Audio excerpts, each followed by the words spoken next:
What's poppin', beautiful people? I'm back with another video. Excuse the voice. I'm a little under the weather and I just got finished singing. But I mean, it's all related. You know, uh, we're stardust. We're the starlight. And I'm beginning to see that what the system feeds off of is creative energy. You know what I'm saying? So the system is going to try whatever it can to, you know, to harbor, to to control your essence and your creative spirit. And your essence and your creative spirit is held in certain energy forms. So I want to go into that today and talk about those forms. Excuse the hoarse voice, seriously. So actually, the first thing we can go into is food because I've been detoxing. It's been like 2 days, 3 days. So I went to this guy on a mountain. Kind of reminds me of a monk almost. And basically, he heals people by growing all his own food. Come on, boys. And so what he does is, yeah, he just grows all of his own food. So he doesn't like buy any food from outside sources. And by the way, he's on a mountain in Korea, so it's actually pretty hard to produce your own food year round. So I mean, he has to go with the grains, with the certain vegetables. Obviously, there's certain fruits that I probably wouldn't grow if I were in his shoes. But yeah, again, he's still vegan. But I went there and I ate some of his food, and it was way too heavy for me. Being used to star food or starlight, which is the fruit and certain grains that we know are more alkaline than others. Yeah, I just immediately after eating the food, I immediately caught some kind of like a cold, like, feeling, and I'm detoxing with the mucus. So there's that. So there's one way that the system takes advantage of us is with food. What we put inside of our bodies, is equivalent to what we put, what comes out of us, what comes out of our mouths, what comes out of our face, what comes out of our actions, right? What we put in is what we get out. And so when we put things in that are clean, what's the most clean thing? It's breath. A deep breath. I saw a Joe Rogan video recently. The guy was like telling Joe Rogan, and some random dude was saying, don't raise your shoulders when you breathe. Breathe down and, put the breath in down low, into all the parts that normally don't get that breath. And yeah, push it real deep down to the places where you don't usually get it. Use that diaphragm, right? So again, when you eat clean, but eating clean also includes breathing clean. Similarly, we could be breathing in a forest, or we could be breathing in, in the city. But at the same time, we could be breathing deep, or we can be breathing shallow. So yeah, and then the second step is food then, right? Because the first thing we need is breath. It's really all we need. But, since we want to be part of the illusion, since we want to take part in that which is physical, let's at least take part in clean illusions, Let's take part in fruit, in the fruit of the earth, in the fruit of God. Let's take part in foods made by God. Let's take part in foods that keep us on the alkaline scale, that keep our body alkaline. Doesn't mean the food isn't acid when it enters, or it means that once it enters in the body, its process is alkaline. So it keeps you light. It keeps you free of mucus, or creates a detox, and creates the mucus, creates the event for the detox to come out, which is what herbs do, purgatives do, right? So there's that. So we breathe clean, we eat clean. So So again, that's how they try to, they is us, right? That's how we try to impede ourselves, is with the shallow breath.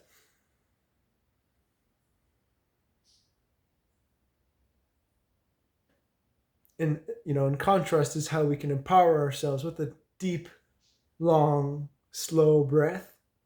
Slow down, and at the same time, that's how we disempower ourselves, is by eating things that's foreign to our chemical anatomy, that's foreign to our chemical composition. So there's that. When we're eating things that are so heavy, that drag us down, that make us so material, that take the light out of the day, that take the light out of our life. And we're meant to be light beings, we're meant to be shining. It's so obvious. All these people that claim they know science, claim they know facts, they're not light. It's a fact that they're heavy.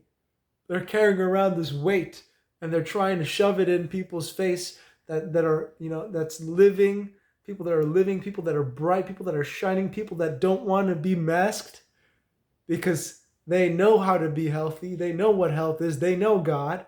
They know what it means to be one with nature. Unhealthy people want to cover those people up with these so-called statistics and facts. So that's another way they try to keep you down, right? The starlight. It's too bright. Please don't shine the starlight. It's too much. Another way the system tries to keep you down. The system is us, by the way, so we got to fix it. Just like the government, right? We have a duty as the people, we the people, to overthrow irresponsible government, a dualistic government. So let's see.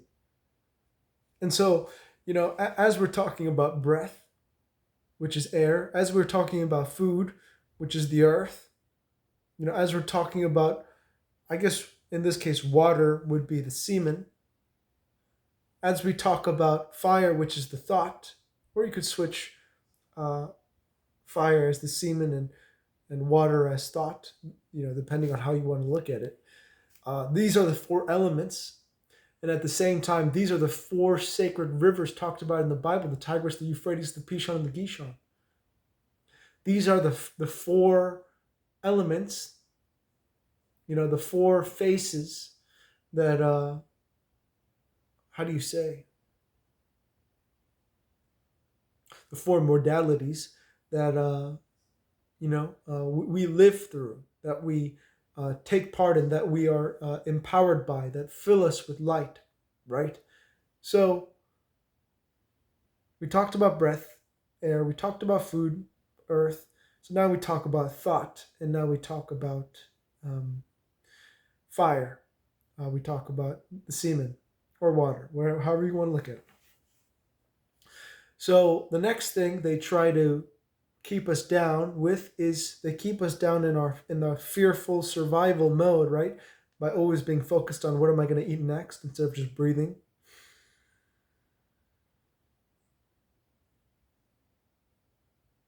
Always focused on who I'm going to screw next, always on such a lustful sexual vibration, right? By keeping you down there, by keeping you in survival mode and flight or flight, you can't think straight.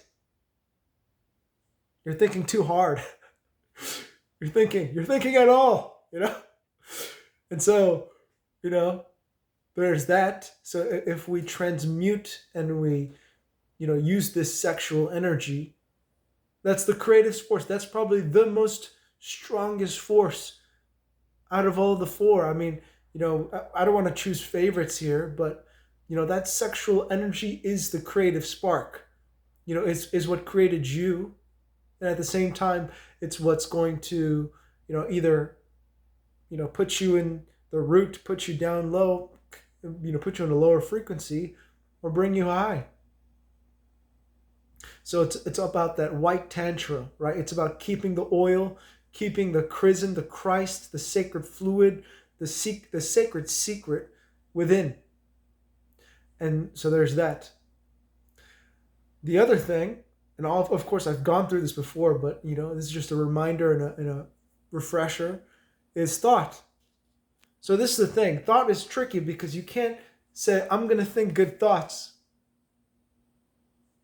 Because that very motive of trying to think good thoughts is going to keep you in bad thoughts. Or it's going to keep you in this, in this unnatural way of trying to escape thought. But the moment you try to escape thought, you're caught in thought. Because you're caught in trying to escape thought. Do you get what I'm trying to say?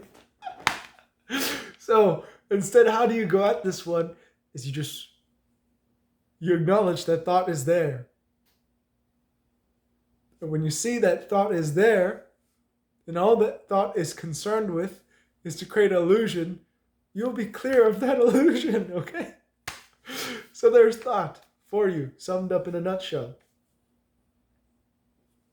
So that's how they keep you down, right? So let's reiterate: diet, thought, breath, so shallow breath, heavy diets, non-electrical food, mucus causing food, acidosis causing food, and then fornication. This doesn't mean having sex. It means having sex unclean, right? Or constantly spilling seed. You should only spill the seed when you're trying to reproduce. Everyone has to work on this. Everyone has to stay true on this. Everyone has to strive to be a perfect white tantric dragon. Because again, in that sexual energy, there's regeneration. In that clean food, there's regeneration. In that deep diaphragmatic long breath, there's regeneration. In that, what's the last one? In that clean thought, in that clear thought, there's regeneration. Elemental rejuvenation. Nourishment. So,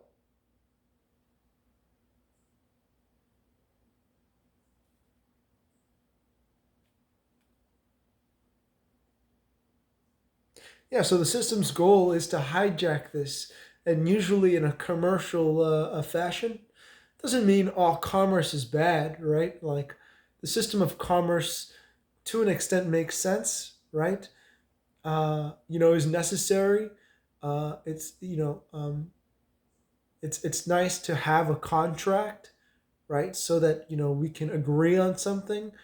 For instance, language is a contract, right? Because we've contracted, an obligation to each other through these words, that we're gonna use the same words, the same dictionary, the same definitions, legalese or otherwise. You know what I mean? So,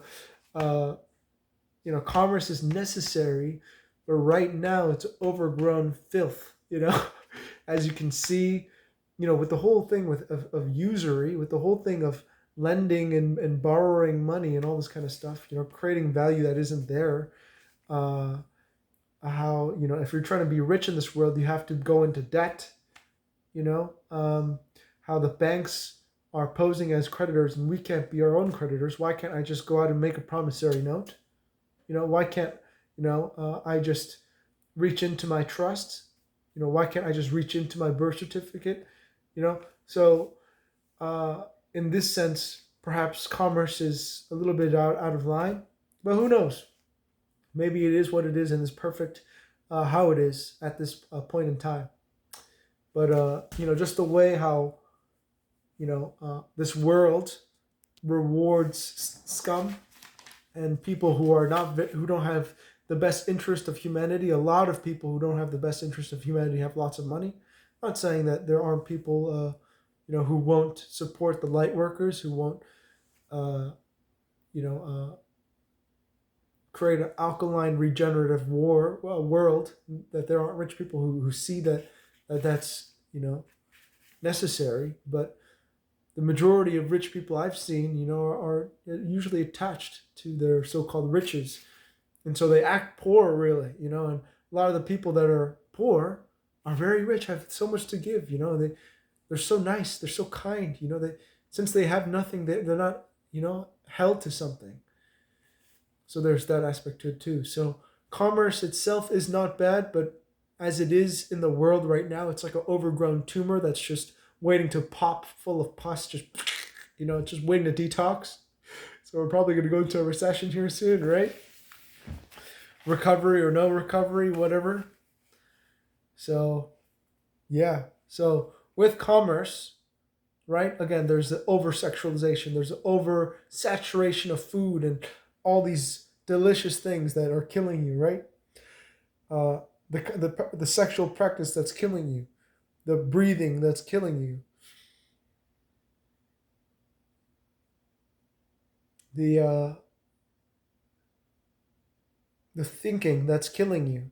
Always constantly thinking in terms of profit, always constantly thinking in terms of taking someone's money, always constantly thinking in terms of taking advantage of someone, always constantly thinking in terms of uh, eating something, taking something else's life to create life instead of taking something that is full of electricity and like a fruit, for example. I take it and I still give life. How poetic is that? How do people not see that? So this is all related. How do people not see that when you breathe deep, you don't think thoughts of survival. You don't think thoughts of ejaculation. You don't think thoughts of eating meat. You don't think at all when you breathe deep. So it's all connected. All these four elemental rivers that run through your soul, that run through your body, that are expressions of light, that color our existence.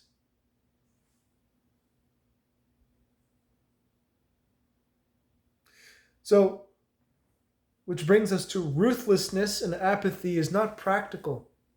We like to delude ourselves into thinking that, if you're an apathetic soldier, if you're apathetic businessman that just gets the job done, you know, that's the end all be all. But there's more to that.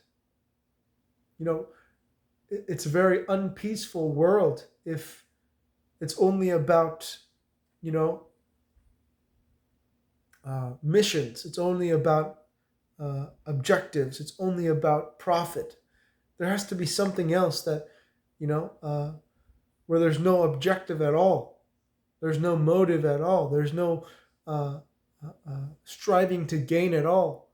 Not that I can't get up in the morning and do something productive, but again, apathy and ruthlessness and how do you say a general rudeness and distastefulness to others is not uh, practical.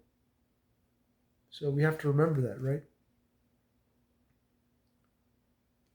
So again, I say the system takes our energy. I say they take our energy, but really, it's us that's taking our own energy. Those people bleed the same blood.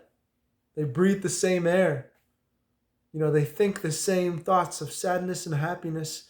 They you know they're created by the same formula of mother and father. And they have mother and fathers. They have sisters and brothers. They are our sisters and brothers, our mothers and fathers, our aunts and our uncles, our grandfathers and our grandmothers and our children. They are us. So the system is us. So we have to take responsibility for that system, for that grotesque, ugly system, which is us. And that's why we have responsibility of putting our energy, putting our resources, resourcing ourselves to that which is beautiful. So, again, where we spend our time, where we think, where we put our energy, what we consume, what we put our attention on, is what we create. So the society that's out there, the society that's dependent on likes, the society that's dependent on views, the society that's dependent on attention, all this kind of stuff, that society, right, is what we've created. That society that rewards the degenerate TikTok videos, right? That society that doesn't reward truth, healing, regeneration, alkalinity, natural living, natural farming, the things that really matter. You know, having an abundance of fruit, creating a Garden of Eden, helping each other out, you know, creating a world where money isn't so important. Not that money can't play a role, right? But doesn't mean we have to be drowning in debt, and have to be wards of the state, eternally paying off the endless fractional lending. So it's these kinds of things. So people say what I'm saying is idealistic, but it's really not idealistic. It's really practical. It's like, I've been planting some blueberry trees outside, for my dad, but I don't really feel like being around here. But I'm just planting the fruit trees before I go because it's just, people might call it idealistic, but at the same time, what's idealistic is the most practical, right? Putting your energy on the world that should be is the most practical thing. Instead of saying, put your energy into Sodom and Gomorrah because it's practical. Put your energy into death and degeneration because it's practical, because it makes good money. That's not practical. So, forgive me for being a revolutionary and an idealist, because to me, the idealistic world is the most practical world. A world where we eat that which gives life, right? That which we can plant again, that which is a closed circuit. We give what we take, a world where we breathe deep, we breathe clean air, that we think clean, that we make love clean. The world where we eat clean, that's the world I want to be a part of. It's so clear in my mind that it's not an ideal. Even though the people around me are confused to what it means to be clean, I don't want to be unclean to adjust myself. And now I'm realizing that, as I go through and feel out other people's frequencies, even if they're doing pretty well, if I go any lower, I just know it ain't me. Because what's me is simplicity. And what's me is, practicality. Is this practical idealism. Because that's what's going to bring Eden. That's what's going to bring the new earth. That's what's going to bring a society that you and me want to be a part of. A society of free energy, free fruit. Love that's free, unconditionally free. Love that isn't conditional based on my expectations of you. That's not love. So we got to reevaluate who we are as a people and stop killing each other, killing ourselves. We bleed the same blood. We breathe the same air. We drink the same water. I mean, some people drink spring water. Some people drink distilled water. Some people drink city water, But,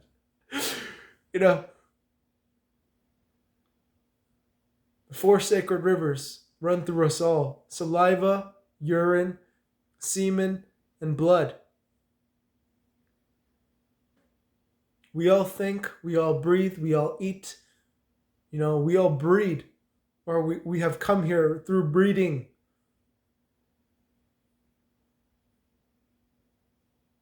And of course, our world is made up of earth, fire, air, water. So why are we fighting? Why aren't we at peace? Why don't we have peace of mind? Why are we trying to break each other into pieces? That is the question.